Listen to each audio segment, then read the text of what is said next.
First is Dr. Keith Evans. He has a PhD at Purdue, physical chemistry. He currently is the president and CEO of Climate Technologies and the president of U.S. Power Electronics Industry Collaborative Board of Directors. If you don't know Climate Technologies, they're a leading supplier of ultra-high purity crystalline gallium nitride and aluminum nitride materials and related products and services. And Keith was also named by Triangle Business Leader magazine as a 2011 Triangle Top 50 Entrepreneur. He joined Clima back in 2005. He's been there for 11 years. He's the third CEO. I actually know the first, but I forgot his name. After the company, they closed a small C round of investment. If you're not familiar, you get A, B, C rounds of investment from venture capitalists. Since then, they've gone without any equity financing. So under his leadership, the company's had a series of events, developed new partnerships, and they transitioned to profitability in 2007.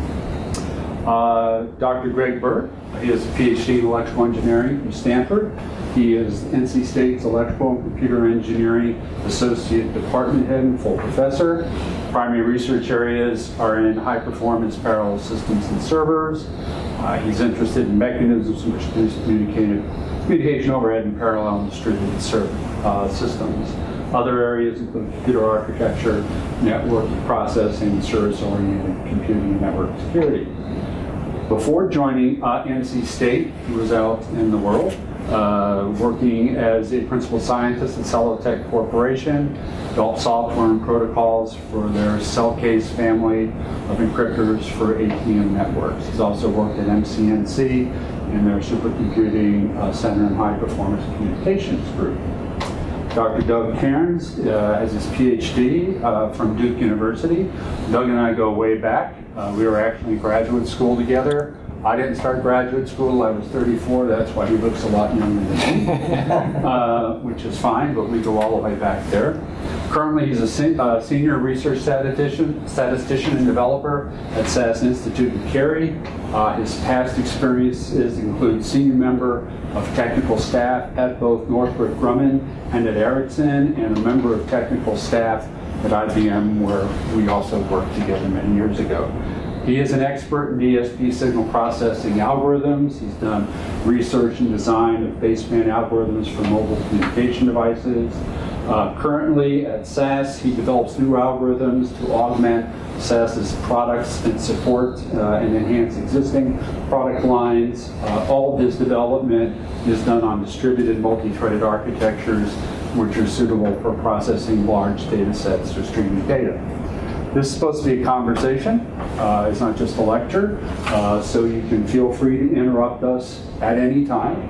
But we'll also reserve some time before lunch for Q&A. We know we are the only thing between you and lunch, so we will be kind. But if you got a question, something pops up, don't be bashful.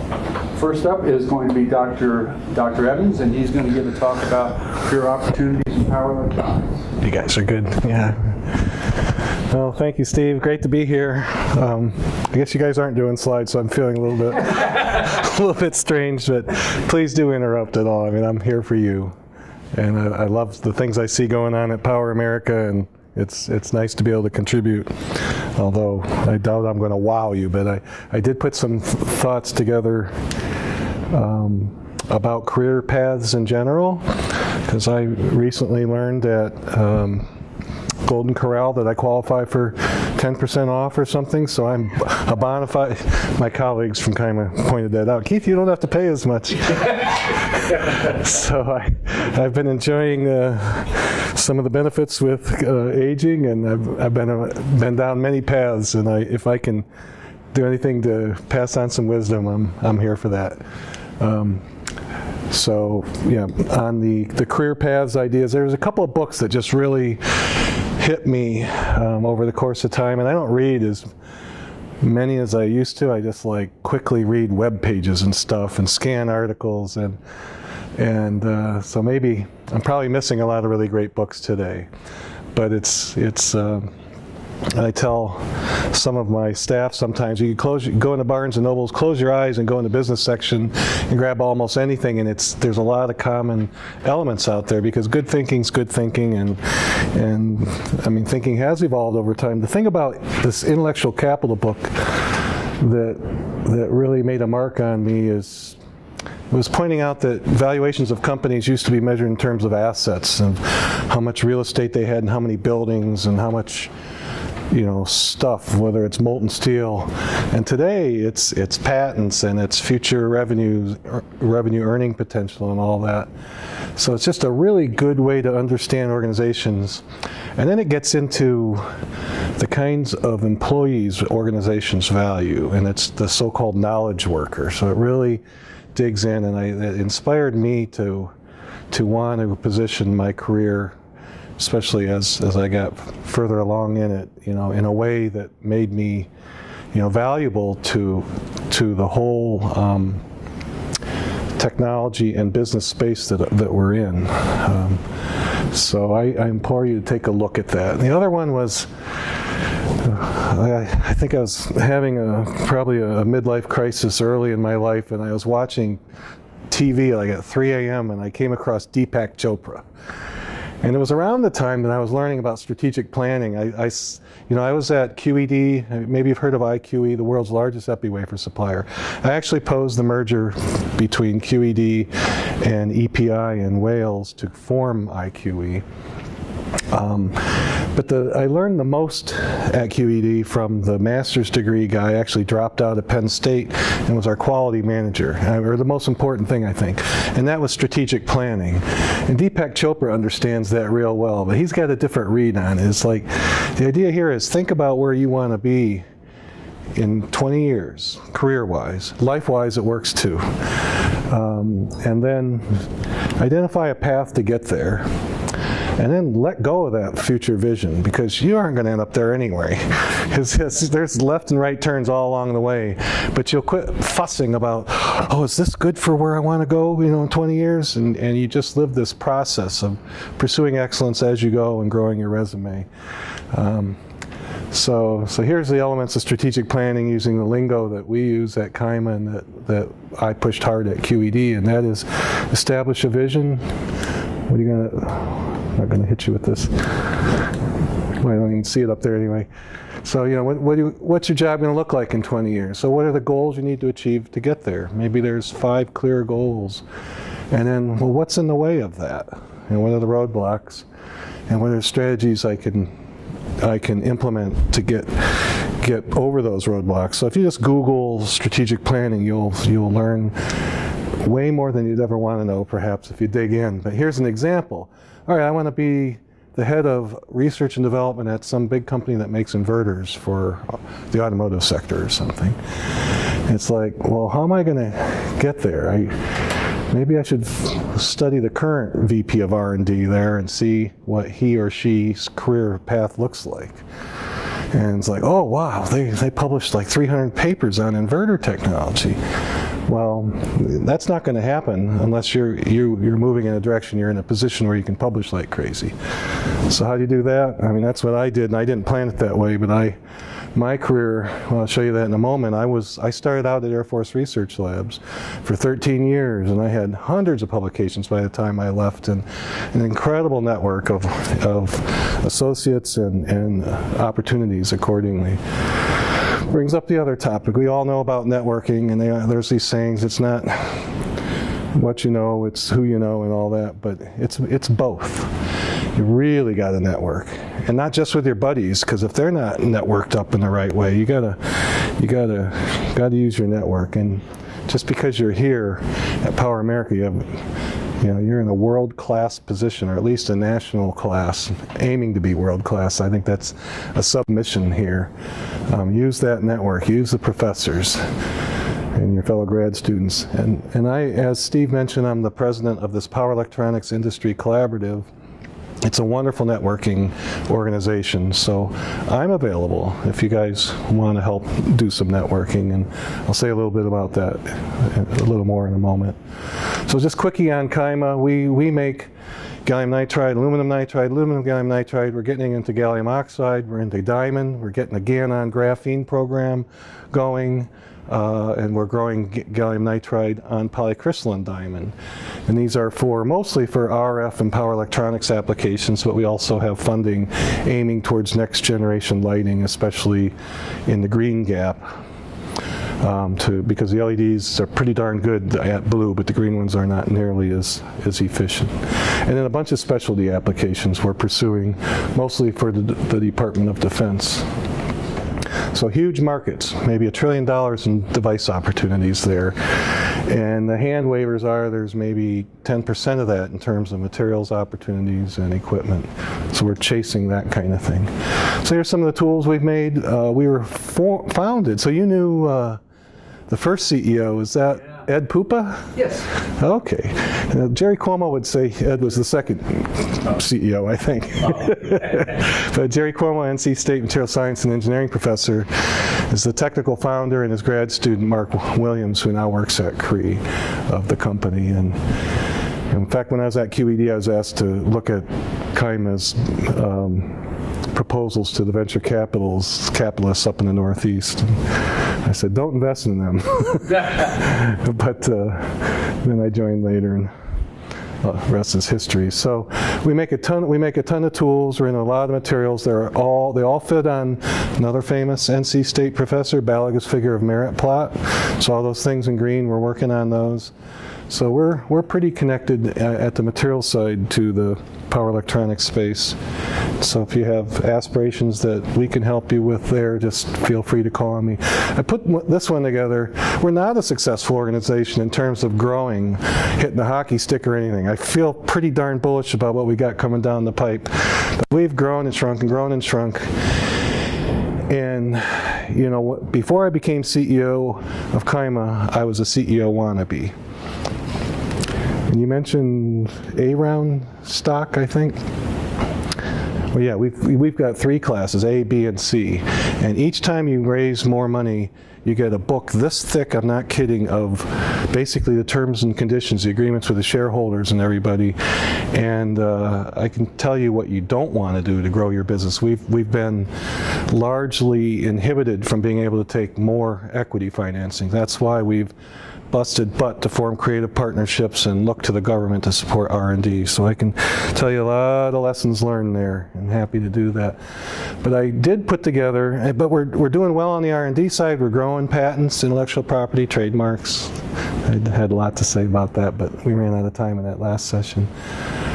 Here's the educational background of our staff. And I guess Ashley is about halfway through her associates, but everybody's got degrees, but we're not real PhD heavy. And what I found is PhD a master's person can do just as well as a PhD, and sometimes a bachelor's. One of our greatest team members is Greg Dotson here. He's got a bachelor's in mechanical engineering from NC State. But I thought maybe it'd be good to see that org chart.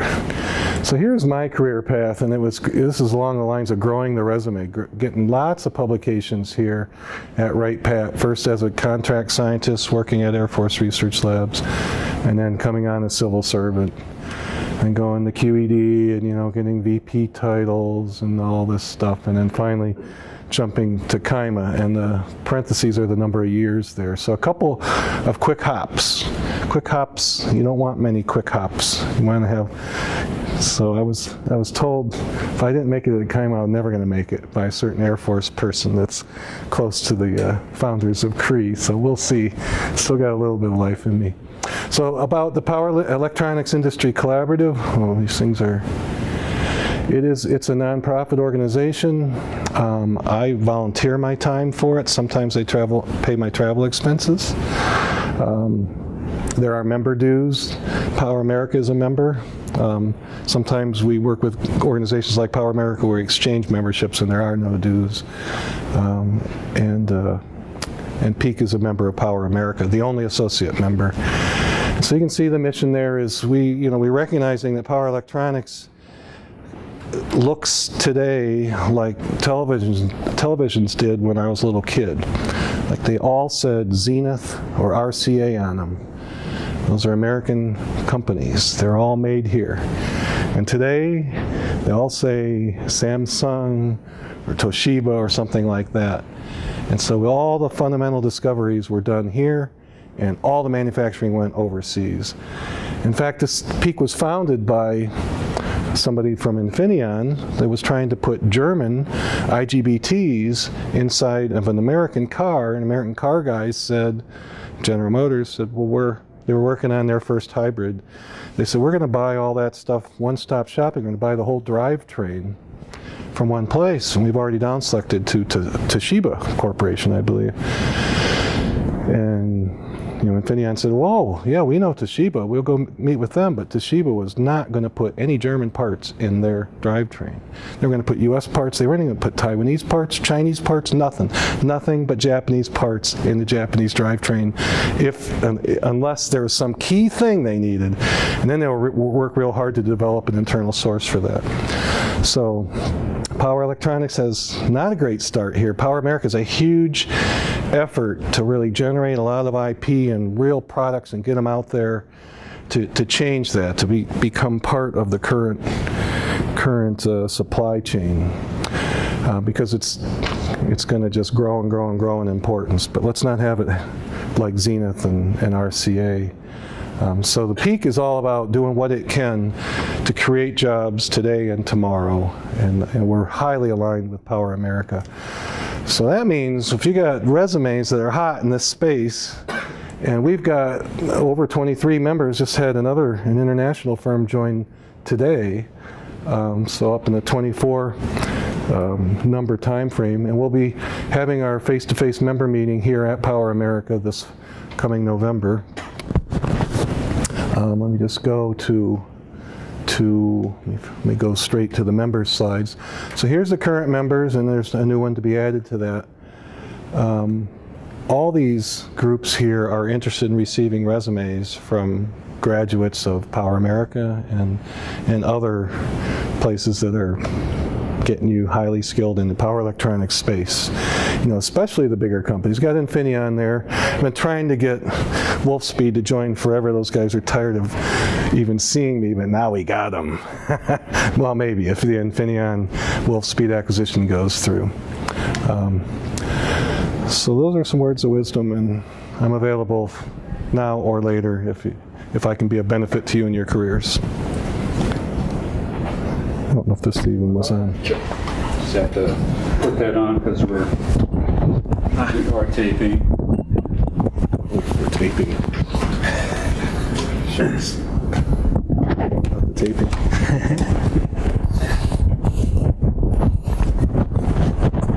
All right, hello everybody. It's good to be here. So I was asked to talk a little bit about the academic track, and I'm sort of thinking back to when I was in your shoes, and for me there was always this, and I think a lot of students go through this, industry, academia, so what should I do? What should I do?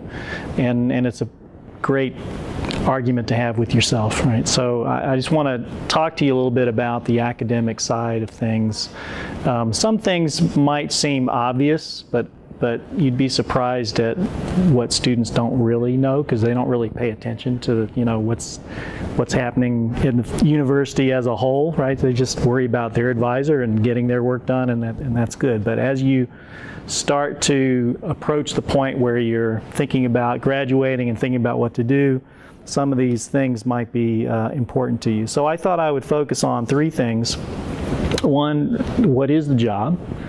Number two, how do you get the job? And then sort of number three is just a real brief org chart kind of picture of what a university looks like. Not all universities are the same, of course, but there's some terms and names and things that you've probably heard, and maybe you don't know how they all relate together. So I'll touch on that at the end. But the job is a real mix of research, teaching, and service. I think you know that, but you might be thinking, I'm just going to do my research and get my grants and all that, but teaching is a real integral part of that as well. I had when I first started as an academic, a professor came up to me, I think it was at the first faculty meeting we had, he goes, you know, university is a terrible place to do research. I thought that was kind of a weird statement, but what he meant was if all you want to do is research, you know, back in the days when Bell Labs was the place, I mean, those are the kind of places you wanted to be, right? Research lab, because your job is to do research. But if you want to interact with students, if you want to teach, if you want to mentor graduate students and see their careers take off, then an academic job really can't be beat. There's a lot of flexibility there. So, you know, there's another old joke about the flexibility. Sure, you know, I can work any 80 hours a week that I want, you know. So you sort of choose what you do for the large part, but you've got to make yourself relevant. You got to do proposals. You've got to get research funding so that you can have those students, and so all that is part of the job. Service is a part that is maybe a little overlooked. Service, and when you first start out, if your department head is nice to you, they'll sort of back off on the departmental service. Service means committees and things like, so you serve on the curriculum committee, or you serve on the graduate admissions committee, or things like that. And you're not really expected to do a lot of that when you first start, but it is a part of what you're expected to do, serve the university. But what you should do when you first start is you should seek out service opportunities in your industry, right? In your conferences, serve on program committees, get involved with IEEE, serve on technical committees and things like that. Those count as service, and that helps you sort of build up your reputation outside the university, which is important when it comes to getting tenure. So again, it's part of the what is the job. Maybe you know, maybe you don't. There's typically 3 ranks of professors. When you start, you're an assistant professor. And that's typically what's called a tenure track. But so you don't have tenure, and I'll talk about tenure in a minute. But you don't have tenure yet, but you're sort of in the process, and that you're expected to follow that process and get tenure. So you start as an assistant professor. You probably have a fixed term contract. By the end of that contract, you either are going somewhere else or you're staying and getting promoted. So most places, promotion from assistant professor to associate professor is also when the tenure decision is made. So when you become a tenured associate professor. Now tenure, you probably think you know what that means, but it doesn't mean you have a job for life, guaranteed, right? It doesn't mean you can do whatever you want. It means that you no longer are on a fixed term kind of contract, and you really have to really do something bad to get fired. Okay, you sort of misconduct kind of things, or just not participating, or just so it is sort of a job for life, but not literally a job for life. But it frees you up. What the advantage of tenure is, it sort of frees you up to think about, what do I really want to do, right? What can I go after some of those more risky things that I've been building towards, that maybe if I miss a few, it's not quite as critical. But as you're an associate professor, of course, you still want to get promoted to full professor. And the title is professor, right? There's no title called full professor, but that's what everybody calls it, right? I'm a professor. And that just means you've reached a certain level of stature within the department and within the larger community. For all of these steps, from going from assistant to associate and from associate to professor, you need external letters during this process of getting tenure and getting promoted. So it's important to network. It's important to create a reputation for yourself. Some of that's done through your publications and through your students' work, but it's also done by making these connections with other people yourself. So that's kind of the big picture of what the job is like. How do you get the job? You got to apply a bunch of places.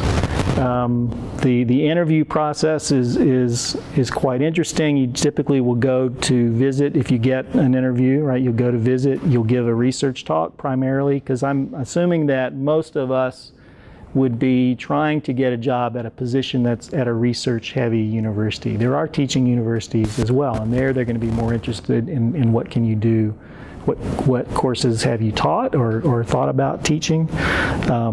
So they're going to ask you questions. You're going to give a research presentation. It needs to be very strong. It needs to be connected to sort of new things coming up. They want to see, if we hire this person, are they going to be able to attract funding? Are they going to be able to successfully get proposals funded either through government agencies or through companies, or there's a variety of ways to do that. And is this person complementary to us? Do we have strength in this area and this person makes us stronger, or do we have a weakness in this area and this person fills a hole? So you kind of want to know, when you're there interviewing, you kind of want to know what your role is going to be. Are you going to build up a group that's already strong, or are you going to be expected to kind of be the leader to lead them into a new area?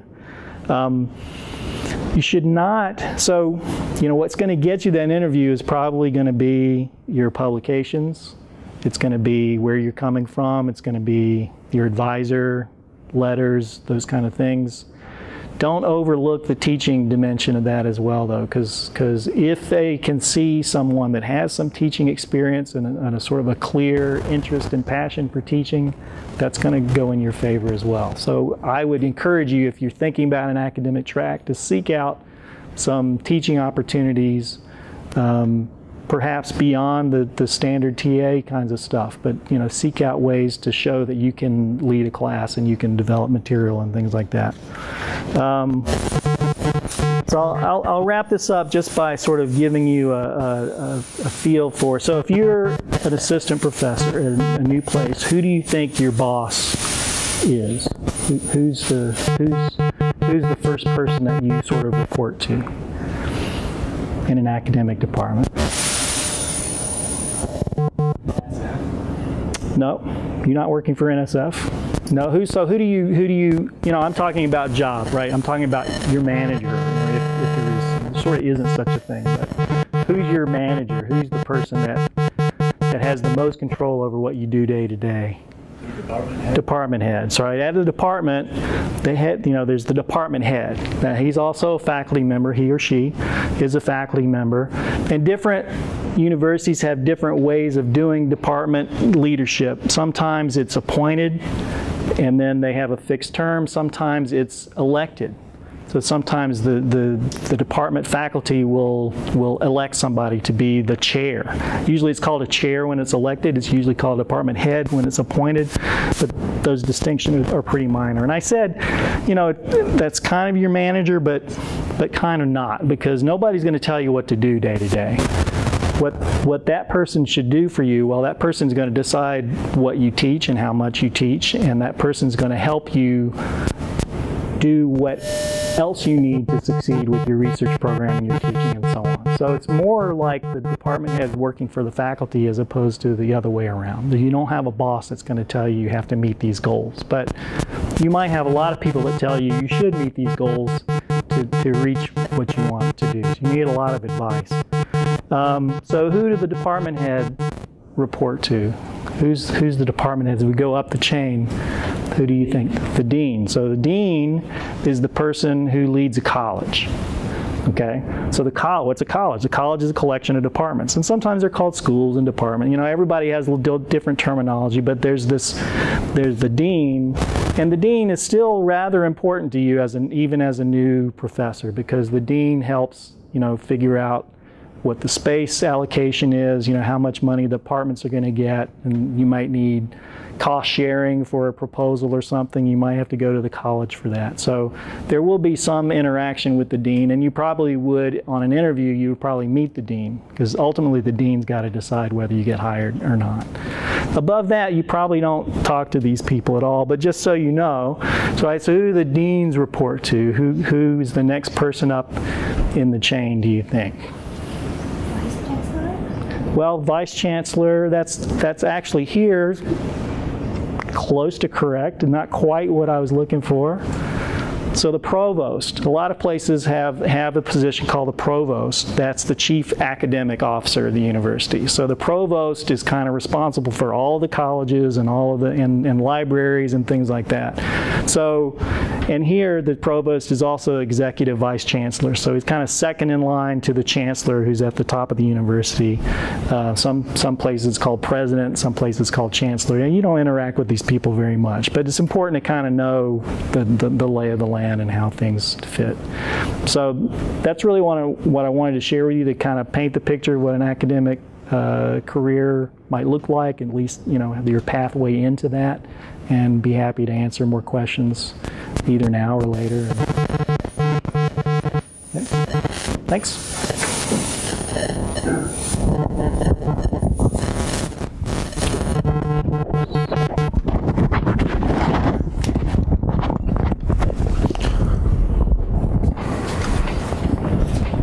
All right, and last, we'll talk a little bit about what's it like to be in industry with a graduate degree. And when I was thinking about this, I figured there were two things that might be interesting to me if I was sitting where you are. One is, why didn't I pick academia when I had the chance? And the second is, you know, what's it like to be working in industry with an advanced degree? So for me, I had kind of a formative experience when I was an undergraduate. I did an internship, and it was the longest summer of my life. I hated every minute of every day. But what that taught me was that I really needed to be excited about what I was doing, or at least pretty interested, in order to want to get up in the morning and go do that. So I had an opportunity while I was working on my master's degree to work part-time at IBM. And I found that I really liked that. It had some challenges that you don't find in an academic environment necessarily, but I was also noticing what my advisor was doing at the same time. And I really wasn't interested in chasing money and necessarily publishing a lot. I was more interested in building stuff that people could use, and that was the way I sort of connected with the job. So after going through all that, I got an offer from IBM, and so I started my industrial career. And so I just want to say a little bit about kind of the working models that I've seen across 4 different companies. So IBM was a research and development job, but it was what I would call little r, big D, meaning that you had very hard deadlines. You miss your deadline, you have a line of people outside your door asking, when are you going to fix this? When's it going to be done? How can we recover? So there was an awful lot of focus on meeting deadlines and very specific goals. And unlike in an academic environment, you would be given goals by your manager, and you would, you know, be assigned to projects and project teams, and so you would know pretty clearly what you were supposed to do. Now, I did have an opportunity to do some research as well, but it was very product-focused research, and I'll just give you 2 examples. One, we were building a modem, and we were having real hard time with our startup sequence. We needed to detect a particular signal. And I got pulled into the team and looked at the problem. I was like, this is classic detection theory problem.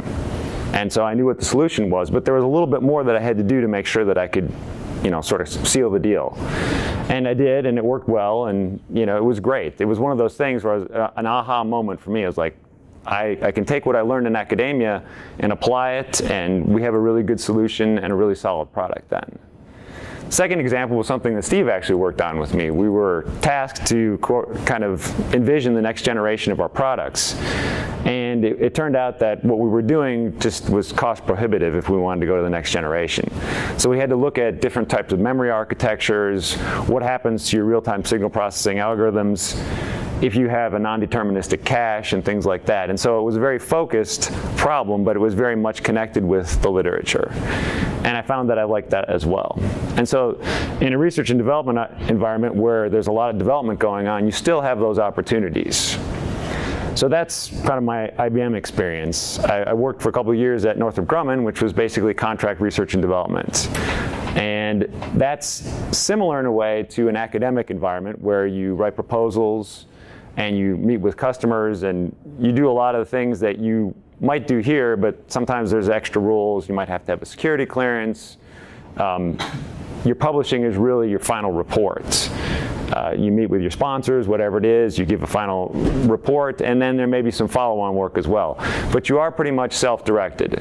You can figure out what problems you want to go after, you keep abreast of the technology and the literature, and you try and make sure that what you're doing is relevant for your customer. And there's a lot of creativity there as well. You can come up with some really wild ideas. Some sponsors really like that. Some sponsors require that.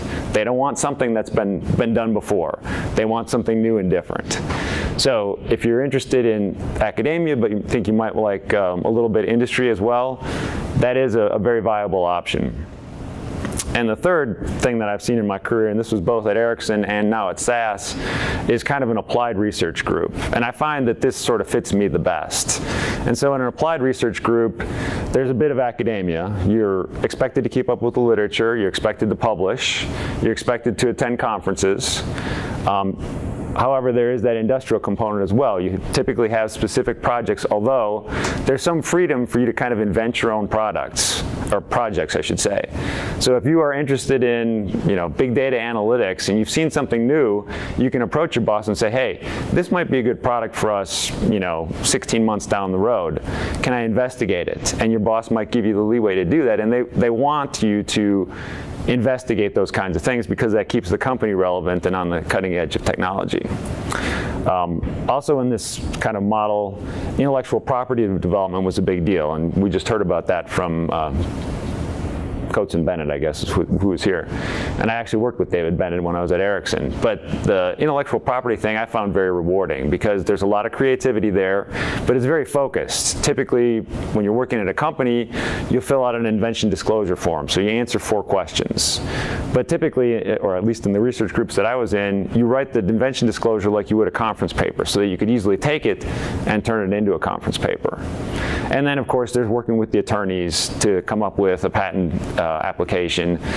They typically write the legal stuff, you look at the technical stuff, and you sort of go back and forth until you're happy with the final product. And I found that very rewarding as well. And I guess maybe I was a little bit unique when I was at Ericsson because I had the development experience. I interacted a lot with our product groups. So when problems came up that required an understanding of the theory as well as the underlying technology, I was sent to customers to explain what we were going to do, recover, and things like that. So with a PhD or a master's degree, you may be sort of labeled as a subject matter expert, and you end up talking to people outside of your immediate community in terms of your development work. So that's kind of a personal look at what it's like to have an advanced degree and work in industry. I stay in industry because this is what I like. I'm at SAS right now. I'm an engineer, but I'm working with statisticians, which is kind of an interesting experience. Math is math, but we all talk about it a little differently. But I really enjoy this, and if you have any questions, I'd be happy to answer them, I guess, right now. Yeah, we have a great opportunity here to look at 3 different perspectives. And if there's any questions, please feel free to raise your hand. I'm going to try to hump a little bit. We still have some time here. What is the, from your perspective, what's the biggest con of being in academia, and what is the biggest pro? The biggest con is probably salary. To be honest, I mean, you could probably make a lot more money going out in the company. Yeah. The biggest pro that you just really can't get anywhere else on a consistent basis is working with students and teaching, and that's sort of the biggest pro in my opinion. And I noticed you were talking, there's like the intellectual candy that PhDs seem to really like, which is kind of interesting. Yeah.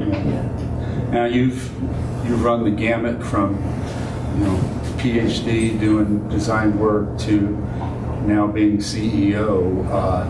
Can you compare and contrast both from a work perspective and from an emotional perspective, the difference between the two? Between what two? Being the CEO, yeah, and when you worked at the lab. Oh yeah. When I worked at the labs, I was kind of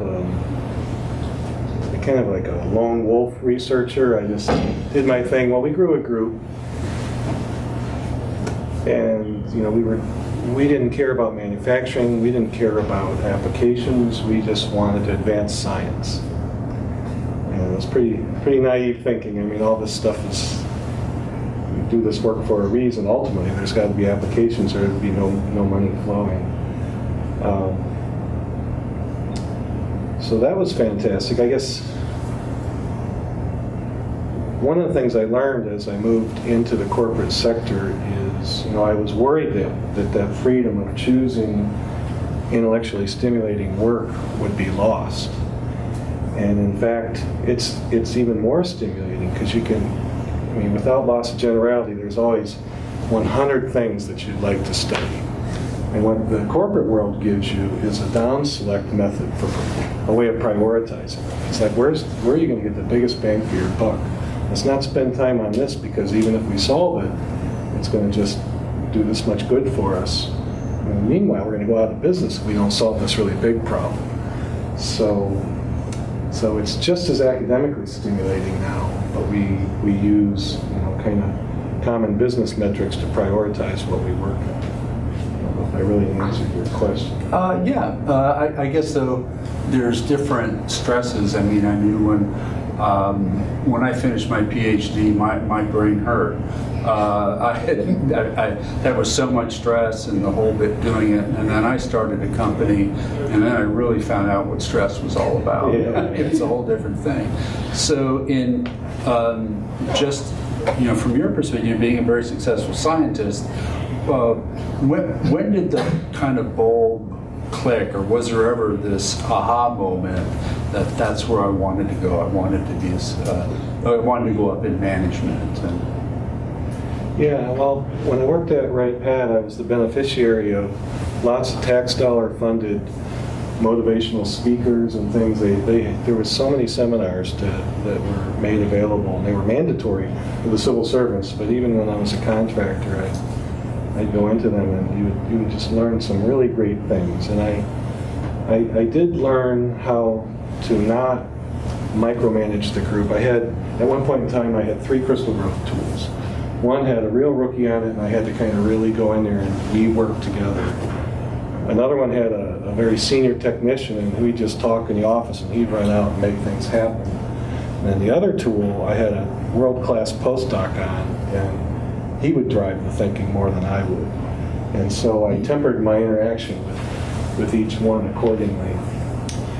But along the way, I'm the sole inventor of a Air Force patent on real-time feedback control, and a company called Semiconductor Laser International licensed it and then hired me away to go work on it. And I didn't have a strong desire to be a manager there, although my title was manager of crystal growth and development. But what happened was, well, 2 things. This guy, the CEO, assembled an incredible team, and in my opinion, and everybody's out there at very high levels in organizations now that he pulled in. The other problem he had is he was a criminal. Small problem. And this is in the early days, the Motley Fool. I don't know if you've ever been to that website. Silicon Investor. He was engaged in a pump and dump scheme, and so he started putting out. What's a pump and dump? Pump and dump, where you pump the stock up and insider trading, all kinds of stuff, and started putting out press releases and had my name in there. And here I I was a world-class researcher, came out of the Air Force, and all of a sudden I felt like my reputation was going to be severely tainted by association with these creeps. So I got a lawyer, and I wrote a complaint to the Securities and Exchange Commission. And about a day after it went in, I got a call from the FBI. I spent a lot of time in the World Trade Center working with the SEC and the FBI and the Department of Justice, and nuked the company. Wow. But what I found was he somehow pulled this great team together, and I loved that when he wasn't around, the irony is he could have made a world-class company. It was the right time. We were positioned to kick STL's butt. Ended up becoming part of Alcatel and all that. Just really, really the highest flyers of the telecom rise. But he couldn't help himself. So he never did go to jail. But he got leaned on by the feds pretty hard. But I thought at that point in time, I was so frustrated. You could have this great team together, and I started studying management more, and I just started going up the chain of management. From there, I went to QED and was still head of Department of One. I was director of new technologies, but we got an opening for vice president of operations about a year later, and I was told I was the least of all evils. And we didn't have the ability to hire somebody else. So I took that, worked with that quality manager guy, and we had record profits, record revenues, and just really kicked butt. And then I got the fever for it. Doug, you've been I'm sorry. No problem. I have just a question that what is the job of the CEO in a company? Like how much technical is it and how much business knowledge do you require? Because I had an idea that if you want to become a CEO, you might need an MBA degree, but I really would like to know your experience. That's a great question. Of course, the context for me is in this small company R&D organization. The answer is going to be quite different for SaaS or something. But after a lot of years and a lot of exposure, you kind of get an MBA on-the-job training. But I've always felt that my job is to make myself not needed. So if I can help enable getting systems for decisions to be taken, to get teams built that are focused on research and development or marketing or what have you, and get them self-driving every day, then this gives me the opportunity to go away and pursue mergers and acquisitions, patent licensing scenarios, things that aren't on that keep me up all night list, like so many things can be. So for me personally, for Kaima, it's very situational.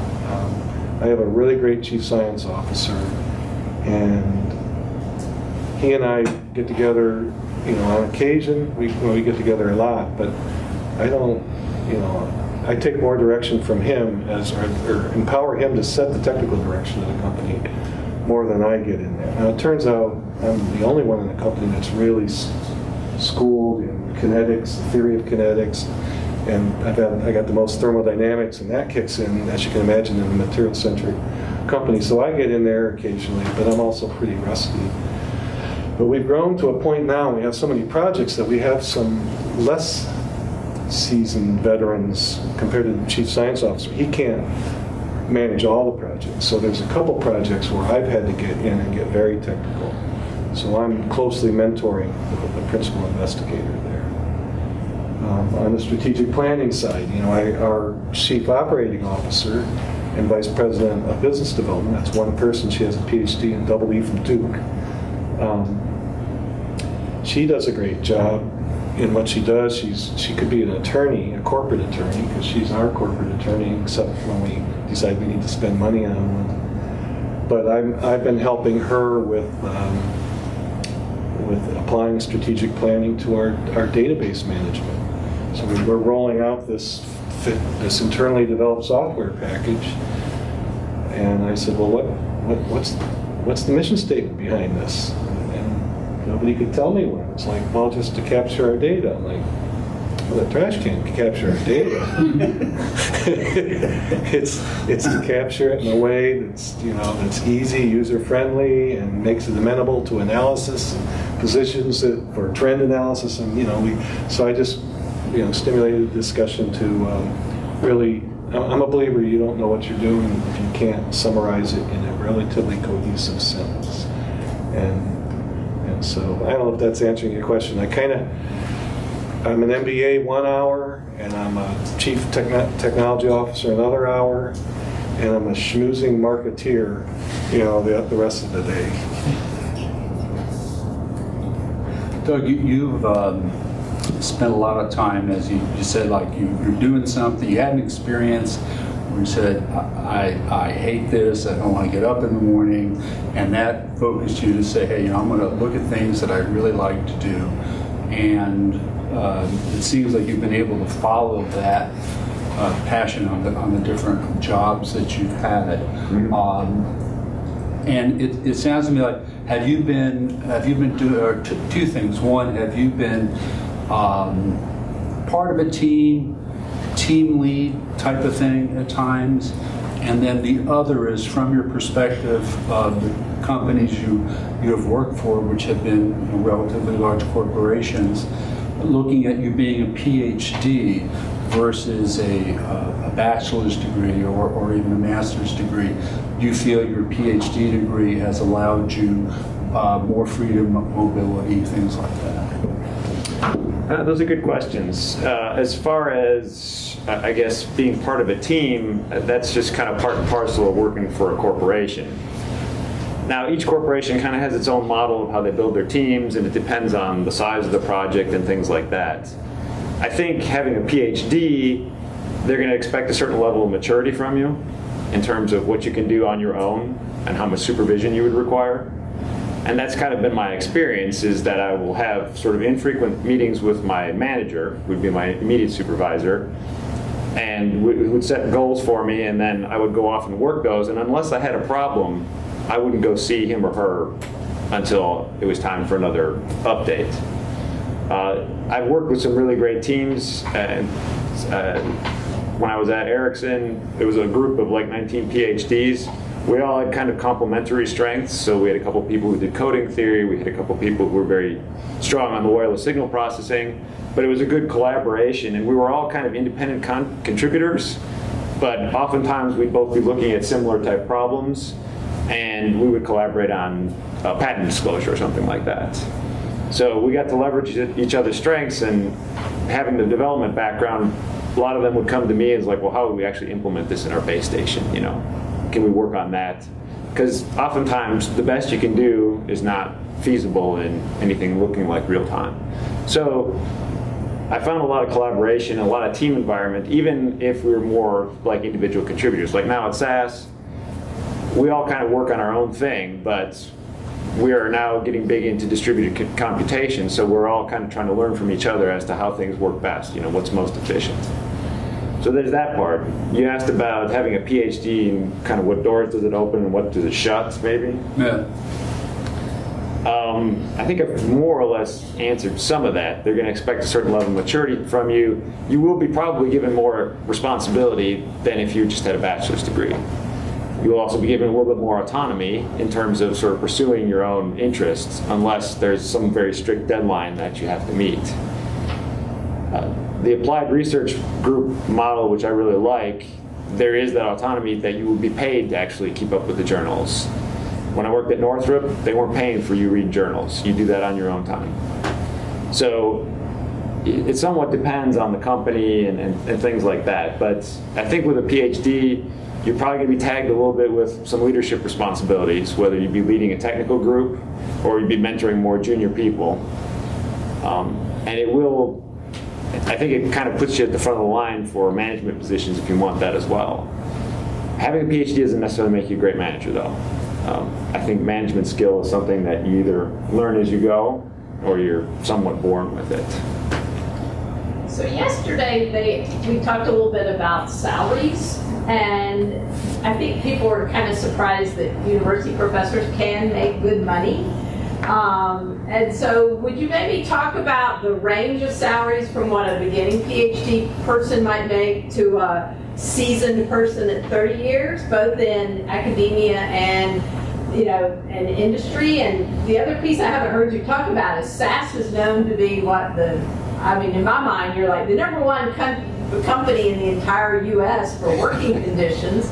So I hear my neighbor says, well, my wine cooler is outside my office at SAS, and every Friday afternoon we have wine. She goes to her physician there at SAS. They have daycare at SAS. They have running trails at SAS. They have the most beautiful art in the world just about at SAS. And their cafeterias are no good. And so, you kind of, that's one of the things I think about here at the university is we have these awesome work conditions here at NC State and a lifestyle that you can't get in private industry. So could you talk about work conditions a little bit, and from your different perspectives, and salary ranges, because they don't know what kind of salaries they could get with a PhD, either here in engineering or out in industry. And you know, you probably have a very unique situation, because both of y'all, because you bump up to administration, then you're in a whole nother salary category.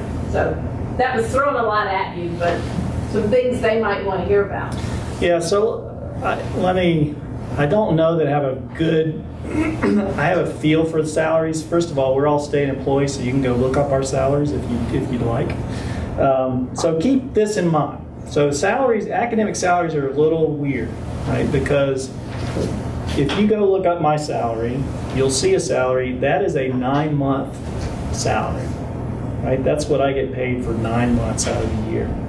I'm not going to tell you what that is, but you can go look it up. So keep that in mind if you go look at academic salaries. They're often 9-month salaries, and I'll get back to that in a second. But at that range, probably a new assistant professor these days is going to be in the 90,000 range. Our most senior full professors might be in the, I'm just really going to take a guess and say in the mid 200s. Right? This is double E? This is ECE, right? Electrical and Computer Engineering. So of course, engineering is one of the higher paid, right? Compared to other things. So compared to other academics, when you see a sort of an academic salary, they're taking into account the English professors and the political scientists and all that, and there's a huge range. That would be our sort of range. So that's a 9-month salary. So you write proposals, you get the opportunity to get summer salary, right? So if you're working on a grant during the summer, you can pay yourself from that grant. So you can supplement your salary with that. You can also do consulting. So a lot of the faculty, you can make a lot of money as a faculty member. A lot of it would come from consulting and sort of things that you do on the side. Faculty start their own businesses. There's a lot of ways to make money, but sort of as the base salary, that's kind of the idea. Now on the working conditions, there's a lot of nice things about being here, but that's going to be one of those differences between SAS and a public university. There's always going to be this kind of you can't be too nice, right? Because it's a public university. There's a lot of tax dollars, and people have this perception of well, why do they have this gold-plated phone in their office? Why do they need that? So it's going to be a little different at Duke than it would be here in terms of those kind of amenities and working environments. So you own 90% of the stock in Kaima? I'm teasing. I'm not sure how valuable that is. Yeah, I'd say the salaries in the small kind of bleeding edge R&D firm is not unlike what I'm hearing on the academic side.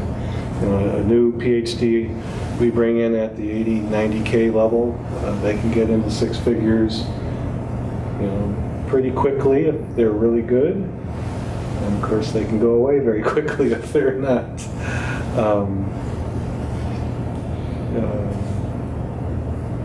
Yeah, and I think the Duke to NC State salary ratio can be a big number, like 2. Also, by the way. But yeah, and we've adopted you can look up on these job websites as to what a typical engineer is in a certain region, and there's a lot of geographic variation.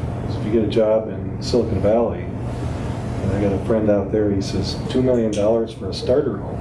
Yeah. 1,500 square feet. Yeah. So yeah. But I think all this is very look-upable. But if you're darn good at what you do, you definitely you should be rewarded for it. And if you're not, and if the salary is that important to you, you should move on. We actually were kind of at the end here. What I'd like, if you were going to just give these people one sentence of advice, given all the experience that you've had, what would you what would you? What comes to your mind right away? Anybody goes first, doesn't matter. Yeah, I'm gonna go last. I would say be a really good human. I treated all the junior people at Wright Pat really, really well because I have a great upbringing. I'm a lucky guy. And I remember just one case in point, some of the, I was working with a lot of lieutenants and captains, and they loved to pick on this one guy because he was just easy to pick on. And then 5 years later, he was in charge of $500 million in funding at DARPA. And I could get a meeting with him anytime, and the other guys could not. But it's karma. Yeah. I would say if you have any interest or any inclination that you might want to go into industry, if you could find yourself an internship and just get that exposure. It's been invaluable for me, and it might do the same for you. Well, I would have the same advice actually as a grad student. This is the time to explore and to get internships. And my advisor called it, being an admiral without having been to sea, right? So if as a professor, both your students that you're teaching and the students that your grad students you're working with, they expect you to understand what's going on out there in industry and to have some perspective on that as well. So industry experience is I think, a must. It's going to make you more relevant. It's going to make those connections for you, whether you decide to go into industry or not. Can we give them a big hand?